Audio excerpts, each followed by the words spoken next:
Hello and welcome to Independent Thinking, the weekly podcast from Chatham House. I'm Bronwen Maddox. This week, we're talking about the continuing war between Israel and Hamas. We're recording on the day that President Biden touches down in Tel Aviv to show his support to Israel as it responds to the brutal attacks by Hamas 11 days ago. His visit has been overshadowed by the explosion at a hospital in Gaza that killed hundreds of people, compounding the humanitarian crisis in the Strip and enormously complicating the war of words on all sides about who was responsible. Israel denies it's responsible, saying that Islamic Jihad misfired a rocket, but the catastrophe has seen Jordan cancel a key summit between the president and regional leaders. Those in Gaza have said that it was Israel. All the while, we await the Israeli ground assault into Gaza. So we'll be talking about what President Biden hopes to achieve by visiting Israel and what is now realistically possible. We'll look at the humanitarian situation on the ground and the debate about whether aid can get in, and we'll look at the wider regional questions about whether this escalates and what the many countries in the region who do not want this to escalate can do. Joining me down the line from Jerusalem is Steven Erlanger, the chief diplomatic correspondent in Europe for the New York Times. Welcome. Thank you. Joining us from Amman is Sam Rose, the Director of Planning at the United Nations Relief and Works Agency. Welcome. Thanks, Bronwen. Good to be here. Good to have you. And returning again is Dr. Elham Fakhor, an Associate Fellow with our MENAP program. Welcome, Elham. Thank you. It's good to be back. Very good to have you. Very good to have you all. Stephen, I wonder if we can start with you and with President Biden's visit. He went ahead with it. Do you think that was well judged? Well, I think he had really no choice. Had this explosion in this hospital happened the day before, maybe he wouldn't have come, because his effort to be an honest broker was damaged by King of Jordan's canceling the summit in Amman that Biden was planning to also go to after his visit to Israel. Abu Mazen, Mahmoud Abbas, the head of the Palestinian Authority, left Amman to go back to the West Bank. And so that all got scrapped. Biden will talk to them on the phone, but visually, symbolically, it's a big blow, I think, that he could not be seen talking to Arab leaders also. I must say I agree. I was talking to King Abdullah of Jordan on Sunday. Do you think that he was right from his position, from Jordan's very difficult position in this, to cancel that meeting? I think he had to. I mean, it's just the reaction among his population, which is significantly numbers of Palestinians living in Jordan. Jordan tries to keep the number a secret. They're angry. I mean, they're convinced it was an Israeli bomb, even though Israel denies it. I think it would have been very awkward for the king, whose position can sometimes seem iffy, to have President Biden there. And I think President El-Sisi of Egypt was also kind of relieved not to be seen photographed next to President Biden on this particular day. Sam, the past 24 hours, how has that changed things on the ground? I mean, it's made things even more difficult. I mean, the situation that we're faced with in Gaza, already horrendous beyond belief, populations that have been through wars but have never been through anything quite like this. So I think in Gaza there's absolute devastation, but there's real shock about what happened overnight in the hospital, a very old hospital in Gaza, a hospital that UNRWA, the organization I work with, has worked with for 75 years. So the shock and outrage at the loss of life and the attack. But this is just one more attack on the back of many more. So the feeling in Gaza of revulsion and shock, but also increased desperation. I mean, this understandably has been the focus of the political attention and the media lines, but the situation in Gaza now, we're day 9, day 10, as this continues, no aid is getting in, no supplies are getting in, no fuel, no water, the total blockade, the total siege, or a population that's already on its knees has just continues. And And I mean, oddly, speaking to colleagues inside Gaza earlier today, we have 13,000 staff in Gaza, the organization I work for. Many of them down in Rafah. The situation in Rafah the past 24 hours has been oddly calm, as people kind of more calm than it's been over the past days, as people process what's going on. But beyond, within Gaza, desperate, and beyond Gaza, a real concern of the regional escalations, the regional considerations of this. I'm in Jordan, a day of rage or protest declared all day. Stephen, you're in Jerusalem, and what's been happening in the West Bank and inside parts of Jerusalem as well this morning has been pretty horrific. But concerns in Lebanon as well. So real, on the next level up of a potential regional escalation of this. We'll come on to that point, Sam, about escalation in just a second, but just staying with the conditions in Gaza at the moment, is there any water at all? There was a question of whether Israel had allowed water to start flowing again, and then it hadn't. What is the actual position on that? Water, I mean, if Gaza depends on Israel for water. The water supplies in Gaza are completely brackish. They're not suitable for drinking. The water plants, the desalination plants that there are in Gaza, they depend on fuel coming in from Israel. The fuel lines have been stopped since 9th of October.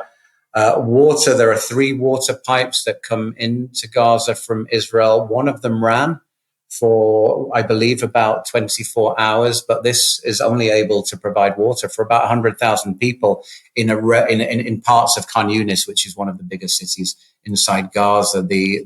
All those water pipes need to flow for at least 24 hours to replenish the water supplies in Gaza. And right now we have people drinking brackish water, drinking dirty water. So real concerns of public health outbreaks on top of the misery.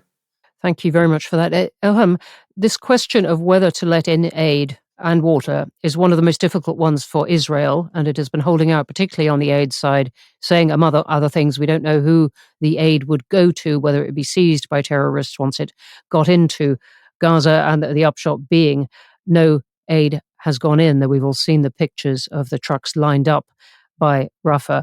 How do you think this diplomacy is playing out behind the scenes? There are a lot of countries involved. There are a lot of countries involved. Besides Israel, the other country involved is, of course, Egypt. We have seen that aid on the Egyptian side of the border is waiting to be delivered as well, but that border is shut. Egypt used to allow limited aid to pass through the Rafah border crossing, but following the first day of Israeli airstrikes, that's been closed. It's also because Israel has bombed the Gaza side of the Rafah border crossing. In order for Egypt to open that up again, they want assurances that their own convoys won't be bombed. The other issue for Egypt is something much broader and much bigger here. It's the one of Palestinian refugees. Egypt does not want to see a mass influx of Palestinians flowing into Egypt, flowing into Sinai specifically. And the fears from Egypt's side, which were also echoed by Jordan, are that there might be a plan to have them settle in that region on a semi-permanent or permanent basis. Egypt has been very forceful in sending the message that it doesn't want to pay the price for Israel's bombardment or pay the cost of that in terms of a refugee flow in Egypt. So I think what Egypt is looking for is reassurances on that front. They want to make sure that their own convoys won't be bombed. They want to make sure that there's not going to be an influx if that border is opened, and that any aid flowing through is going to be secure. And I've certainly heard from many very senior people in the region, absolutely it is not going to happen that Egypt accepts refugees, and much the same about Jordan. Stephen, how does Israel calculate this very difficult question of whether to let in aid or not? It obviously does not want to be responsible for a humanitarian catastrophe. It says it's after dismantling Hamas and then trying to get back its hostages. But the two issues have got conflated.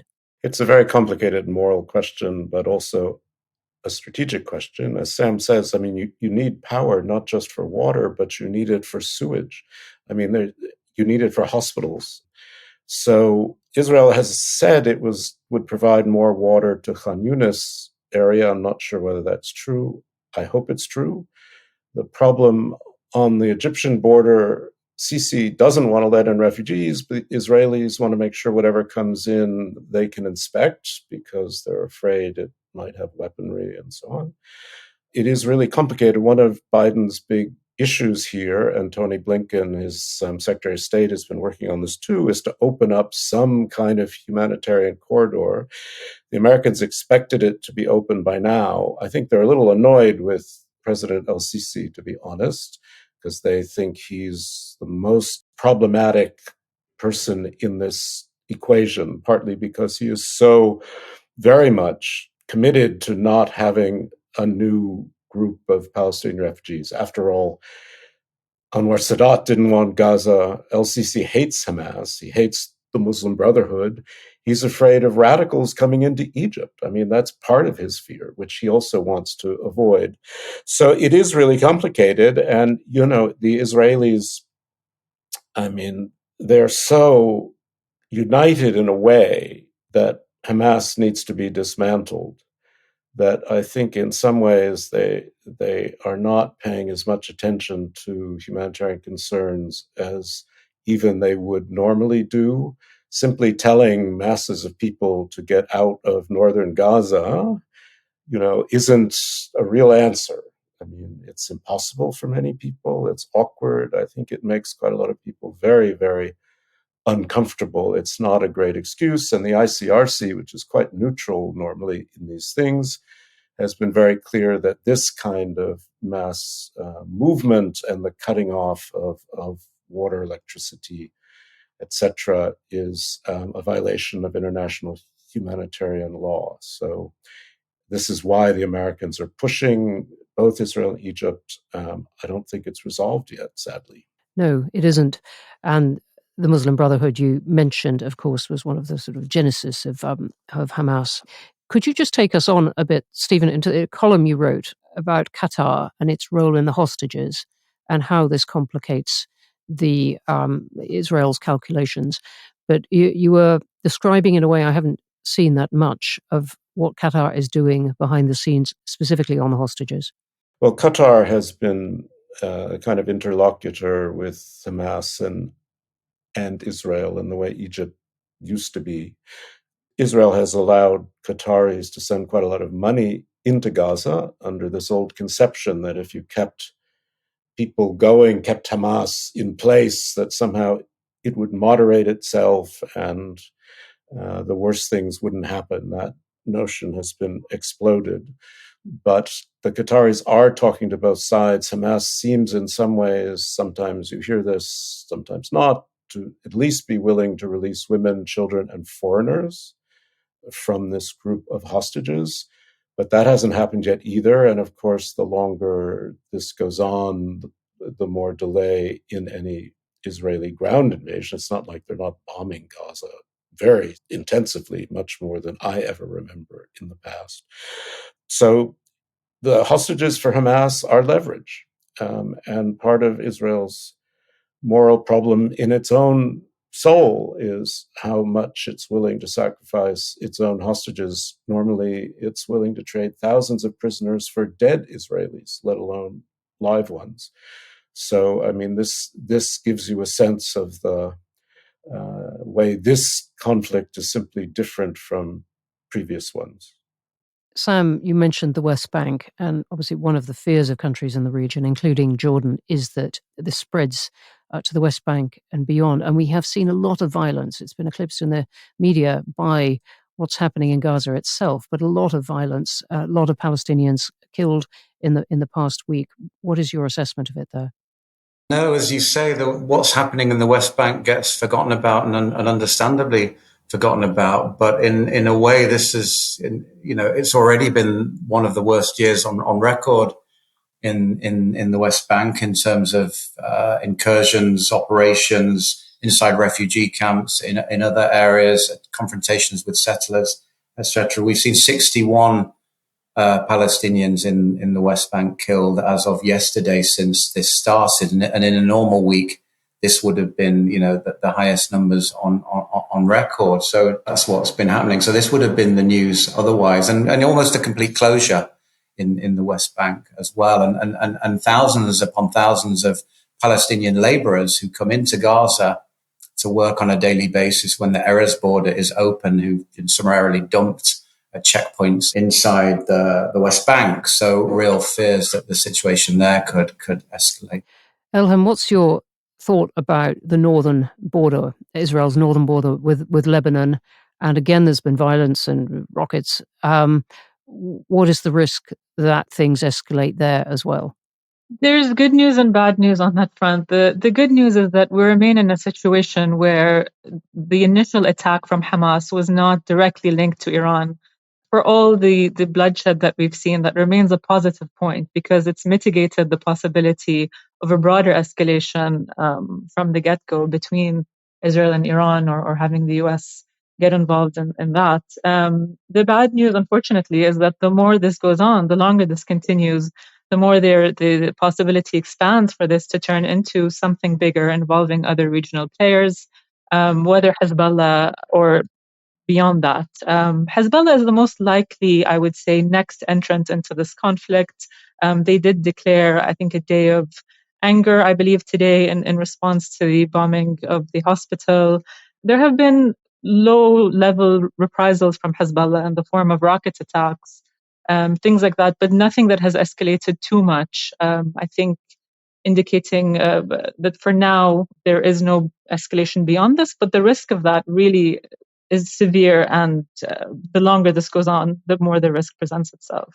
Do you regard Hezbollah in that as acting independently of Iran or being on call for messages from Iran as to what it might do? So Iran, when it does target Israel, prefers to do so through its proxies, including through Hezbollah. So I think we have to keep that in mind. I think there will be some level of guidance, of course. Stephen? Well, I covered the 2006 war, and Sheikh Nasrallah, who runs Hezbollah, said afterwards he regretted it. This is a famous point. Just to expand it for a second. He regretted it. Why? He regretted it because of the damage done to his own organization and to southern Lebanon and to Hezbollah's credibility inside Lebanon. They've restored it. There's quite a lot of money, but, Hezbollah exists for Iran as a deterrent against Israel for Iran. It doesn't exist for the Palestinians. Iran, the line goes, will fight to the last Arab. And I think they have no real interest in destroying southern Lebanon in a big way. I think if it happens this time, the element of surprise is gone for Hezbollah, and the amount of mutual destruction that would ensue, I hope, keeps a mutual deterrence. And also the fact that the Americans have sent 2 carrier groups into the Eastern Mediterranean as a message to Iran, as Joe Biden said, don't do it. So my hope is no one will do it. But as you know, war has its own momentum, and so does anger. And, I don't predict anything at this point. Well, thank you for that. Let's not try and predict anything, but try and nonetheless look ahead a bit into the next few days even. And we've been talking, and much of the coverage of this has been talking as if an Israeli invasion into Gaza is imminent, and that Israel is simply waiting to plan this in its pursuit of Hamas and the Hamas leaders. Is it conceivable that that doesn't happen? Sam, what is the kind of conversation around where you are? There's a sense that the visit of President Biden has delayed any plans that may have been afoot. I think there's a sense as well that, that it's only gradual, but increasing outrage and concern that's creeping in around the welfare of the population, the civilian population inside Gaza would also be a factor. But yeah, real concerns that this is just a matter of when and not if. But Elham, it's an environment, isn't it, where it is extraordinarily difficult to fight any kind of war, let alone the searching for Hamas leaders and possibly hostages that Israel says is its goal. Absolutely. So, just to go back a little bit on your previous question, the main purpose of President Biden's trip to the region, at least what we're seeing publicly, has been to reassure Israel. That's what we're seeing front and center. particularly with his statements. He is offering unconditional support. And if there is discussion on a ground invasion, it's not clear that President Biden is going to stand in the way of that unless he's doing so privately. Publicly, what we are seeing is just unconditional, absolute support for Israel's actions, which is evident. But coming to your next point, I mean, there's no doubt, and Israel knows this, that any ground invasion would cost Israeli lives, not to mention plenty of Palestinian lives as well. It would be an additional escalation with unknown consequences. We've said before the extent to which Gaza is packed with civilians. So a ground invasion would have a huge toll, and it's unclear how successful that would be. Hamas surely has prepared for this, knowing this possibility could happen. So it adds another unknown and would constitute a further escalation in terms of lives lost.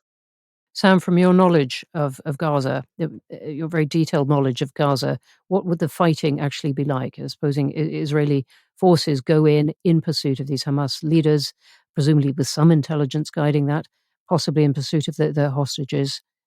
Can you give us a sense of how difficult that would be? I mean, it would be horrific in terms of the human toll. No doubts about it. Large swathes of northern Gaza and Gaza City have been destroyed. I mean, I think the estimates today are 25% of all housing stock has sustained some level of damage. But Gaza is a very urban, very concentrated. I mean, one of the most densely populated places on earth. It's narrow alleys, it's refugee camps, and these aren't tented refugee camps. These are very poor, built up neighborhoods. It would be a catastrophe on the human level. I mean, further destruction, further misery, further mass loss of life. And we've seen this in other situations. Stephen, you mentioned covering the war in Lebanon in 2006. These are things that aren't over in a matter of days. They take their own course and they become very complicated and very bloody, and they don't ease a resolution of it. And the risk on the humanitarian side is that if this were entry from northern Gaza, which appears to be what it is, that it would be further forced population movements to put further pressure on the Egyptian border, or what's being referred to as the safe zone, which as the United Nations we categorically reject because it isn't safe in any way, shape, or form. And I think, Bronwen, one final point to mention on this is that people are moving back north in Gaza. That's the reports that we're getting, that the south of Gaza is poor in general, but the south of Gaza is poorer, slightly more rural, and people are already moving back north. So the idea that this area has been evacuated of civilians is simply a fallacy. People either don't want to or aren't able to move in many cases. Stephen, is this even a possible military attempt for Israel? Sure. Look, I mean, I've been in Gaza during the wars. I've been in 2012 and in 2014 and 2006. It's horrible. And, Hamas is prepared, but Hamas, lives among civilians. They actually, in this cruel way, the more civilian casualties, the more moral power they feel they have, and the more angry the rest of the world gets. Hamas has tunnels. It's like this underground city. They don't always wear uniforms. In fact, mostly they don't. It's very difficult to tell who's a fighter and who's not a fighter until someone pops up with an RPG. I suspect the Israelis won't go in like the cavalry, but I think they will go in. I mean, this is, as Israelis keep saying, they lost proportionately 10 times the number of people that America lost in 9/11, and America went after Afghanistan and Osama bin Laden, and it took months and months and months, and Israel will do it for months and months and months if they need to. I worry there's going to be enormous bombing, including these big bunker buster bombers to collapse the tunnels underneath. But I've seen Hamas store munitions in hospitals and in mosques. I've seen it myself. I mean, it's not a state. It doesn't act like a state. It doesn't behave the same way. And it has, it's, I'm sure, prepared for an Israeli invasion. But Can it be done? Of course it can be done with a lot of sacrifice and a lot of collateral damage. I mean, Fallujah got done. It's not impossible to do these things. It's just horrible to think about. And then what? Because you've mentioned the two examples that hang over all talk of an invasion, Afghanistan and then Iraq. Yes, you can remove leaders, you can kill them, but then what? Would Israel would be in possession of Gaza? What would it do with it? Look, they don't want to reoccupy Gaza, but if they just remove Hamas and do nothing to create a political settlement that establishes some sustainable peace, they will not have succeeded. I mean, the military side is half the battle. I mean, I think, they tried in 2005 to get out and they gave it to the Palestinian Authority, but without support. They didn't negotiate with the Palestinian Authority. They just threw the keys into the street. They can't do that again. I mean, I think whether peacekeeping troops come in, whether UN can come in, I don't think Arab countries want to do peacekeeping inside Gaza. That would look terrible for them. But at some point, I mean, people are thinking about what to do next, but I don't think there's any conclusion. There's a UN group, I'm sure you know, called UNSO, which is a sort of border organization. It's a truce observer group that actually still has a legal mandate for Gaza, even though it left in, I think, 96 after the Oslo Accords.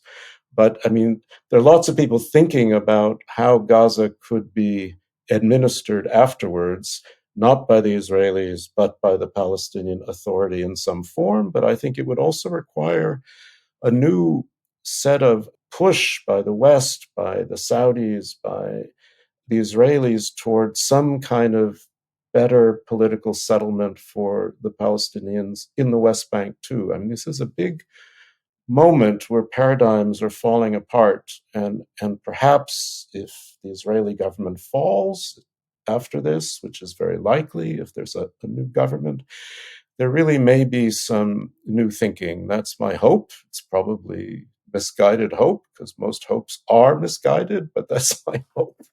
Steven, I was thinking as you were talking, and have thought, hearing a lot of people, leaders in the region, talking about this, whether there really is a possibility that a political settlement between Israel and the Palestinians, the thing that has eluded the world for many decades, actually could come out of this, and that certainly would count as a hopeful thing. But it seems to me that it is the only possible resolution one can see of this in the end, but it seems incompatible with the rage and anger that is there at the moment on both sides. Elham, can you see any kind of political settlement coming out of this? It's very difficult to see this at the moment, but I do agree with you that that's the only inevitable outcome eventually. At the moment, I'm in Bahrain. What we're seeing in the region is a huge amount of anger towards Israel and the United States. I would say it's approaching levels of the Second Intifada. That's the last time I think people were this angry towards Israel, towards the United States. We've seen protests coming out today in support of the Palestinians, large protests across the Arab world. The same was the case last Friday. I think we can expect this to continue. But I think when talking about an eventual peace process, which has to happen, the question becomes who is going to lead this? There's talk of Gulf states being involved now that some of them have relations with Israel, talk of other Arab states being involved. I think the United States remains central to this process. And I think that's something that President Biden really shouldn't forget, is America's historic role in leading this process, as imperfect as it's been. And I think, what we're seeing now today is this kind of unequivocal support for Israel. At least in the Arab world, the view is that this really needs to be tempered a little bit. It needs to be moderated. He needs to kind of come a little bit closer to the middle point, talk more about the humanitarian implications in Gaza, gain a bit more favor back from Arab leaders who have been really frustrated with this, and eventually put the US back on course as the leader of a peace process rather than as the leader of an expanding normalization process, which has nothing to do with the actual conflict. Sam, is there any talk in UN circles, just briefly, of the UN having some kind of peacekeeping role, or is that premature? Sure, the focus now is on getting the borders open, getting a ceasefire sorted, and providing to the life-saving needs the population. But I'd echo what Elham said about the anger and this growing, feeling that this is the safety and the protection of one set of people at the expense potentially of the entire region, and complete lack of compassion and humanity and moral compass. That's been the evolution really over the past 24 hours with what people are seeing. Stephen, perhaps you can pull this together for us right at the end. This question that Elham put there of whether all roads lead back to the US after all these years and all these regional talks and all these other countries being involved. Is it still the US with the influence to bring about some kind of resolution of this? Well, I think Elham's right. I mean, this notion that the United States could leave the Middle East alone, it doesn't happen. There really is no one else to do it. I mean, they've been very involved with the Saudis, trying to help Israel figure out its relationships with the Gulf. And one can imagine a different conception that involves a kind of, relatively moderate Arab coalition that will help push this process forward. One can imagine it, but in my view, I agree with Elham, the US will have to lead it. Well, with that, we'll have to bring it to an end. Chatham House has made the point many times that although the US and the UK chose to downgrade the Middle East in their published national security strategies, it does not mean that the Middle East goes away. A big thank you, then, to all my guests, Steven Erlanger, Elham Fakhor, and Sam Rose. Do follow them all on Twitter. The links are in the show details. A reminder that you can find all of our podcasts on Apple, Spotify, all major platforms, and through our social media. And do like, follow, subscribe. Do leave us a review. I read them, and so does the rest of the team. To read more from our experts or to find out more about our events, and we have a lot of them coming between now and the end of the year, or to become a member, we'd love to have you. Don't forget to visit chathamhouse.org, and you can find there the work of all our programs, including the many things that we are publishing on the Middle East at the moment. So goodbye from me, Bronwen Maddox. Thank you for listening. See you next week.